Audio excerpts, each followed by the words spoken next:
All right, Res family, we have a special treat for you.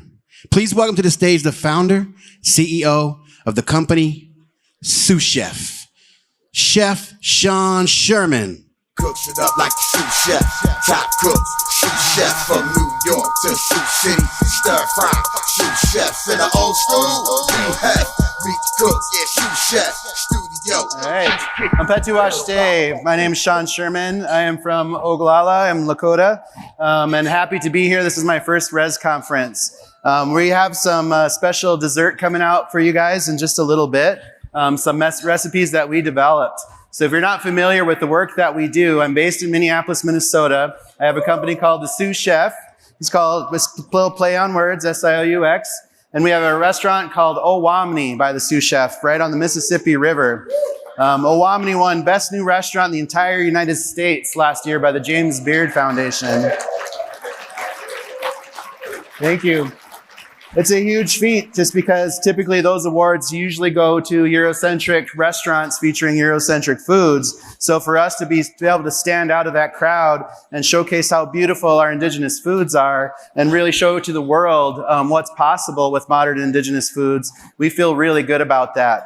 Our philosophy has always been just showcasing regional, healthy indigenous foods. So for our philosophy, we cut out things like wheat flour, cane sugar, dairy products, beef, pork, chicken, just to showcase the foods and the pantry items that our ancestors were utilizing and showcasing what's possible with modern recipes today. So we have about 150 employees at our restaurant, and we're able to generate a lot of money, and we're able to spend a lot of money on indigenous producers. We really want to try and do everything with as much intention as possible, which is number one, purchasing from indigenous producers, showcasing what's possible with indigenous foods for the future, because there's no reason we shouldn't have Native American restaurants in every single region, in every single city, in every single community. It's out there and we can do it.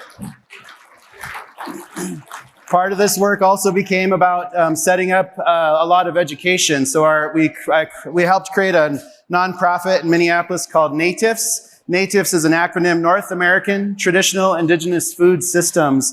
And under NATIFS, we have a public entity called Indigenous Food Lab that we're just finishing setting up in Minneapolis right now today. So Indigenous Food Lab is a place where we're going to have a native market space so people in our community can buy native food products that will help curate. We're also having a native classroom so we can teach about indigenous focused education, because we really need a lot more access to our own style of education, because part of what happened to us as indigenous peoples is that our education system was stripped from us during the assimilation periods and through the boarding schools and residential schools. So we need to do everything we can to start to bring that back and give that back to our children. So when we're looking at indigenous focused education, it's a study in all sorts of things. It's not just food and culinary and food preservation. It's also gardening and seed saving, permaculture, land, understanding how to steward land spaces, our stories, our music, our songs, crafting, medicinals. There's a whole gamut of what is indigenous focused education, and that's a big part of what we're trying to focus on at NATIFS and Indigenous Food Lab. Our goal at NATIFS and Indigenous Food Lab is just to be a support center to help other people develop healthy indigenous food operations in their communities. It could be as small as a catering operation, it could be a full-scale restaurant, it could just be something out of a senior or youth center, and we just really want to help develop more entrepreneurs and get tribes to really start to push money and push resources into having access to indigenous foods through these business ideas and concepts.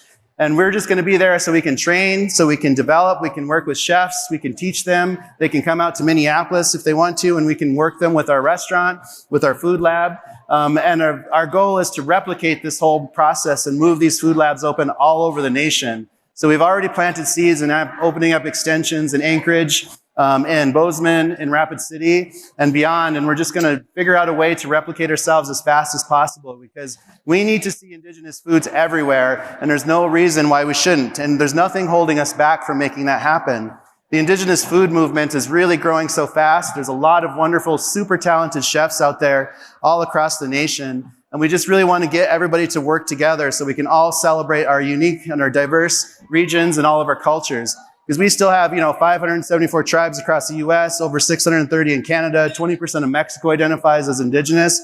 There's so much indigeneity left here, and we really need to showcase what's possible and really name the true land and the true food of where we happen to be. Because no matter where you are in North America, you're standing on indigenous land spaces, and all of North American history begins with us as indigenous communities. And we need to be able to tell that story through food.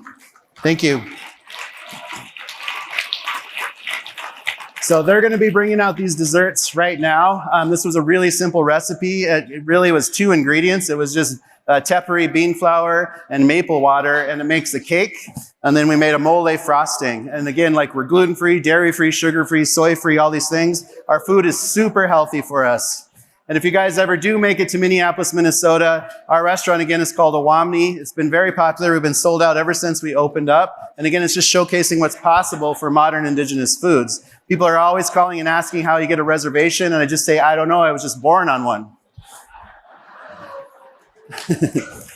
But we just really want to, again, like, be a cornerstone, be a help. We want to be a positive role model. We want to showcase how wonderful our foods are, and we can evolve into the future. We're not trying to cook exactly like our ancestors were cooking. We're just taking that knowledge and applying it to today, moving our health forward, because we all need better, healthier food access. Because for me, growing up on Pine Ridge, where I pretty much grew up with commodity food program, and that was it, And there was, we had one grocery store growing up. We didn't have any restaurants on Pine Ridge when I was growing up there. And we need to change that. We need to secure our own food access. We need to get our own foods into the FDPIR and the commodity food programs. We need to really rethink everything we're doing, because food is the most important thing. We need it every single day. And whatever we eat, that affects us, and it affects our students, and it affects our children. Like, we need to do everything we can to revamp our food programs for the future for everybody. So again, that's why we're trying to do everything we can do.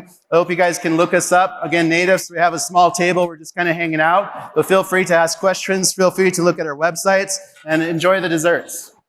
Ilama yayo.